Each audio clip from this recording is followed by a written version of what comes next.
What's the hardest thing you've ever done? 3 years ago, my wife Kathy was diagnosed with breast cancer. She fought for 5 years, but we never knew she was terminal until 8 days before she passed. We were at the hospital for her regular chemotherapy when a nurse walked up and asked how she was feeling. Kathy smiled and said she was just tired. Then, without warning, the nurse asked what she wanted to do on her last few days. I stared at her. What are you talking about? The nurse's face dropped. Oh, I thought the doctor already told you. I broke down crying. The entire staff gathered around apologizing, but it didn't matter. We had just learned the fight was over and no one had told us. 2 days before she passed, I was outside installing a new mailbox. Kathy came out and sat in a lawn chair watching me. The sun made her skin look less yellow, and I told her she was looking better. I wanted to believe she was getting better. That night, Kathy started vomiting constantly. By the morning, I told her we needed to go to the hospital.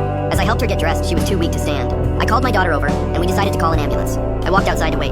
Then the front door burst open. Mom's not breathing. I ran inside. Kathy was sitting on the edge of the bed, eyes open, but she wasn't breathing. I called 911 screaming for help. Paramedics arrived and rushed her to the hospital while I followed behind and called her brother and sister. When I arrived, I begged to be with her, but they wouldn't let me back. The nurse told me, "They're doing the best they can." I begged her to ask the doctor if I could sit with her. A few minutes later, he returned and led me inside.